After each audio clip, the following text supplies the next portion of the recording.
नमस्कार, मैं डॉक्टर रवि राय आप सभी दर्शकों का हार्दिक स्वागत करता हूं। प्रिय दर्शकों, इस वीडियो में बात होगी शनिदेव के राशि परिवर्तन के प्रभाव को लेकर के। 17 जनवरी 2023 की शाम को शनिदेव मकर राशि से निकल करके कुंभ राशि में प्रवेश कर रहे हैं। शनिदेव एक राशि पर 2.5 वर्ष रहते हैं और इसका एक बड़ा व्यापक प्रभाव पड़ता है।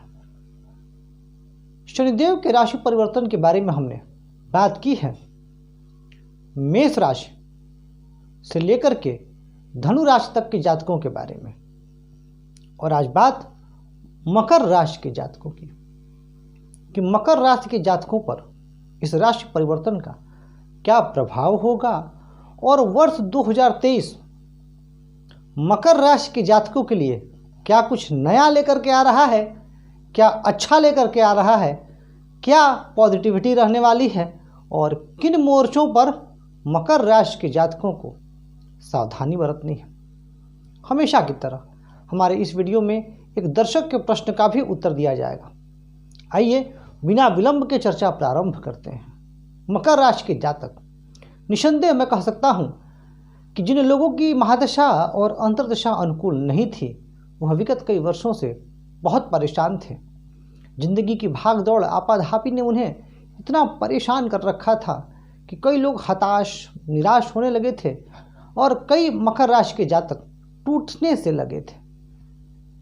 परंतु मकर राशि के जातकों की एक विशेष और खास बात होती है, बड़े धैर्यवान होते हैं और एक झटके के लिए तो आता है, उदासी मन में निराशा आती है, लेकिन पुनः कर्म में रत हो जाते हैं, चिंता को दूर करते हैं और ईश्वर पर भरोसा करते हुए आगे बढ़ते हैं। और यही बात मुझे मकर राशि के जातकों की सर्वाधिक प्रिय है और मुझे सबसे अच्छी लगती है मकर राशि के जातकों के बारे में। निसंदेह आने वाला वर्ष आपके लिए बहुत बेहतर रहने वाला है पिछले वर्षों के मुकाबले, परंतु अभी भी कुछ चुनौतियां हैं, कुछ सावधानियां हैं जिन पर हम चर्चा करने वाले हैं। तो देखिए, अभी तक तो शनिदेव मकर राशि पे जब हैं, अभी वर्तमान में भी हैं, जब ये वीडियो बना है और जो बात सुन रहे हैं इसको, उस परिस्थिति में आप अपने स्वास्थ्य को लेकर के परेशान हैं, अपने गृहस्थ जीवन को लेकर के परेशान हैं और कार्यस्थल पर परेशान हैं। आप में जितनी योग्यता है, आप में जितना टैलेंट है, ये आप जितना मेहनत कर रहे हैं उसके हिसाब से रिजल्ट देखा जाए तो कुछ भी नहीं है, परंतु अब रिजल्ट मिलने वाला है। शनिदेव यहाँ जब जाएंगे तो आपको मिश्रित फल मिलेंगे। कुछ जगहों पर तो आपको बहुत बेहतर परिणाम मिलने वाले हैं और कुछ जगहों पर आपको थोड़ा सा सावधान रहने की आवश्यकता है। अब कहाँ सावधान रहने की आवश्यकता है हम इस पर बात करेंगे, परंतु पहले हम सकारात्मक फलों की बात कर लेते हैं। तो जो सबसे अच्छी बात यह है कि यहाँ पर जो धन की अभी तक जो आपकी जो मकर राशि के जातकों की धन की अनियमितता थी, अब धन की अनियमितता का अर्थ हुआ कि धन के आवक में परेशानी थी, धन नहीं आ रहा था, उनके लिए एक अच्छी बात, अब जो है धन आना प्रारंभ हो जाएगा और जो अनियमितता है वह दूर होगी। दूसरी बात, शनिदेव अपनी ही राशि में है तो आपकी वाणी इस समय प्रभावशाली रहने वाली है। आप अपनी वाणी से बहुत सारा कार्य सिद्ध कर लेंगे, इसमें कहीं से कोई संदेह नहीं है। परंतु हाँ, आपको अपने कुटुंब में, घर परिवार में बहुत ज़्यादा डोमिनेटिंग नहीं होना है। जो विद्यार्थी मकर राशि के हैं और कॉम्पिटिटिव एग्जामिनेशंस की तैयारी कर रहे हैं उनके लिए भी अच्छी खबर, जब देवगुरु बृहस्पति 22 अप्रैल को आ जाएंगे कहाँ, मेष राशि पर, तो कंपटीशन इत्यादि में भी आपकी सफलता की संभावना जो है वो बढ़ जाएगी। यानी कुल मिला जुला करके अब समय जो है मकर राशि के जातकों के लिए बेहतर होता हुआ दिखाई दे रहा है। जो लोग किसी नए बिजनेस में हाथ डालना चाहते हैं, या अपने बिजनेस के एक्सपेंशन करना चाहते हैं या किसी प्रोजेक्ट पे काम कर रहे हैं, उनके लिए सलाह ये है कि आप निवेश तो करें, पर जो निवेश होना चाहिए वह निवेश सुरक्षित निवेश होना चाहिए। बहुत ज़्यादा आप जोखिमपूर्ण निवेश नहीं कीजिएगा। और यदि आपने पूर्व से कोई निवेश किया हुआ है तो उसका लाभ अब आपको इस समय में होता हुआ दिखाई देगा। या मकर राशि के जो जातक जो पूर्व में जो भी उन्होंने मेहनत की है, अब उस मेहनत का लाभ वह इस दशा में उनको निसंदेह देखने को मिलेगा। जो यह दशा अब जो आने वाली है 2.5 साल की, अभी आप 7.5 से मुक्त नहीं हुए हैं, परंतु 7.5 का आपका दूसरा चरण समाप्त हुआ है। अब आप 7.5 के तीसरे चरण में हैं। यह समय भी आपके लिए परीक्षा का समय है, लेकिन यहाँ पर परीक्षा आपकी किस चीज़ की होगी? परीक्षा होगी धैर्य और सहनशीलता की। अब ये 2.5 वर्ष यदि आपने अच्छे से गुजार लिए, तब आने वाला जो आपका समय है वह निसंदेह बहुत ज़्यादा बेहतर रहने वाला है। अब अगर मैं बात करूं स्वास्थ्य की, तो स्वास्थ्य संबंधी समस्याएं से तो आप गुजर ही रहे थे। बहुत सारे मकर राशि के जातक बहुत परेशान थे। अब क्या होगा?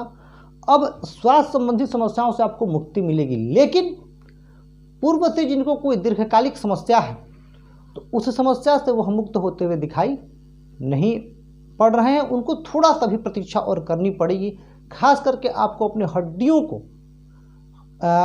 से संबंधित परेशानियों से सतर्क रहना है, उदर विकार से सतर्क रहना है, और आपको नसों से संबंधित समस्याओं से सतर्क रहना है।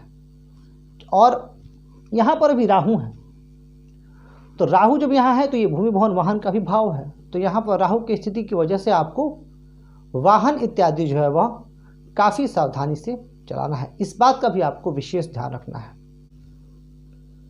चूंकि राहु की स्थिति अभी चतुर्थ भाव में बनी हुई है, इसलिए मकर राशि के जातकों को इस बात का ध्यान रखना है कि वह किसी भी प्रॉपर्टी और डॉक्यूमेंट्स पे सिग्नेचर करते समय विशेष ध्यान रखें, नहीं तो उनके साथ धोखा हो सकता है।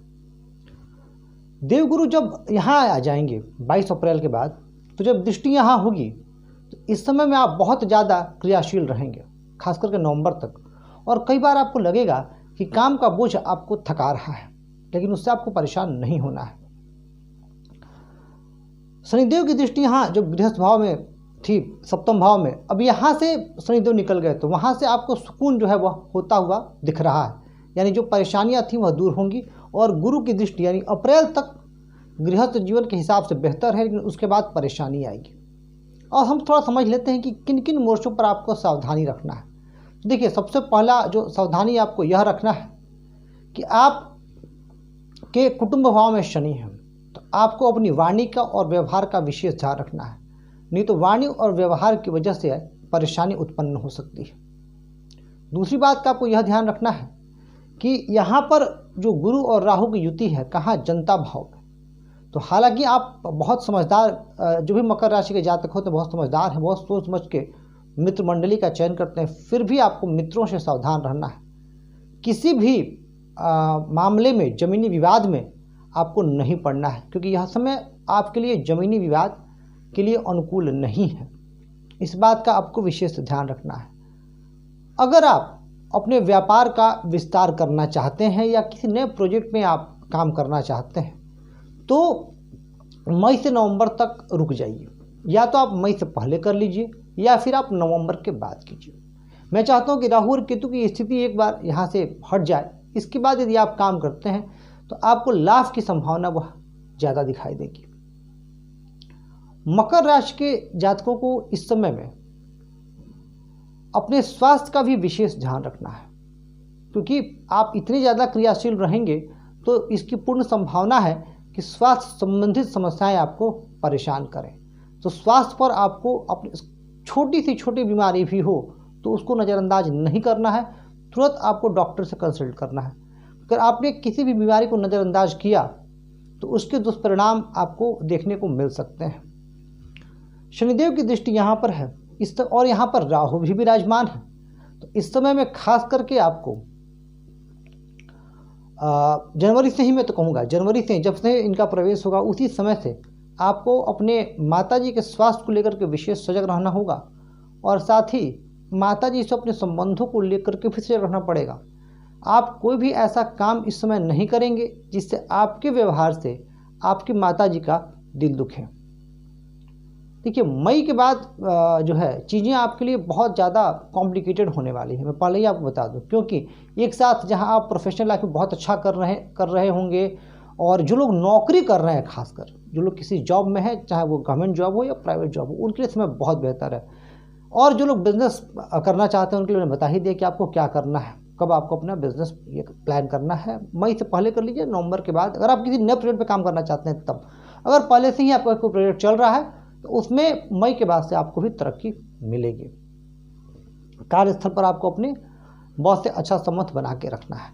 इन चीज़ों का आपको ध्यान रखना है। अब आपको अपने इस समय को और बेहतर करने के लिए क्या क्या उपाय करना चाहिए, हम इस पर बात करेंगे।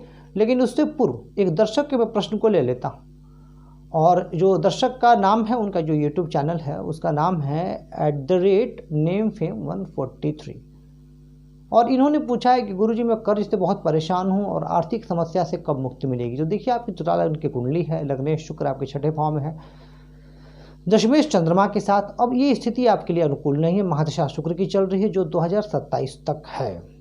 तो शुक्र की महादशा तक आपको राहत मिलेगी नहीं। हाँ, शुक्र की महादशा के बाद जब चंद्रमा सूर्य की महादशा आएगी तो सूर्य लाभेश है और लाभ भाव को देख रहे हैं, तो सूर्य की महादशा में मुझे आपको राहत मिलती हुई दिखाई दे रही है। और आप करना क्या चाहिए इसमें, तो आप श्री सूक्त का पाठ करें और ओम नमः शिवाय का जितना हो सके आप जाप करें। अगर आप ये करते हैं तो आपके लिए जो आने वाला समय है बेहतर होगा और आप अपनी आर्थिक समस्याओं से मुक्त भी हो जाइएगा। अब बात करते हैं मकर राशि के जातकों के लिए उपाय की, कि मकर राशि के जातकों को क्या उपाय करना चाहिए। देखिए, सबसे पहले मकर राशि के जातक को हनुमान जी की शरण में जाना चाहिए। आप जितना ज़्यादा हनुमान जी की पूजा करेंगे आपके लिए उतना बेहतर होगा। और अपने इस समय को और बेहतर करने के लिए आप दशरथ कृत शनि स्तोत्र का भी पाठ करें और 7 मुखी रुद्राक्ष धारण करें। यदि आप इतना उपाय करते हैं तो मुझे पूरी उम्मीद है और विश्वास है कि इस समय को भी अब आप जो अब 2.5 साल रह गया है, इस समय को भी आप बेहतर तरीके से जो है वो व्यतीत कर पाएंगे। और जिनकी महादशा अच्छी चल रही है उनको तो खैर उतना परेशान होने की बात ही नहीं है, क्योंकि शनि की 7.5 से भयभीत नहीं होना है। शनि की 7.5 में मैंने लोगों को बहुत तरक्की करते देखा है, यह भी एक सच्चाई है। तो प्रिय दर्शकों, आपको यह वीडियो, यह कार्यक्रम कैसा लगा कमेंट करके बताइएगा जरूर। और यदि आपको चैनल को लेकर के आपका कोई सुझाव है तो मैं उसका भी तहे दिल से स्वागत करता हूँ।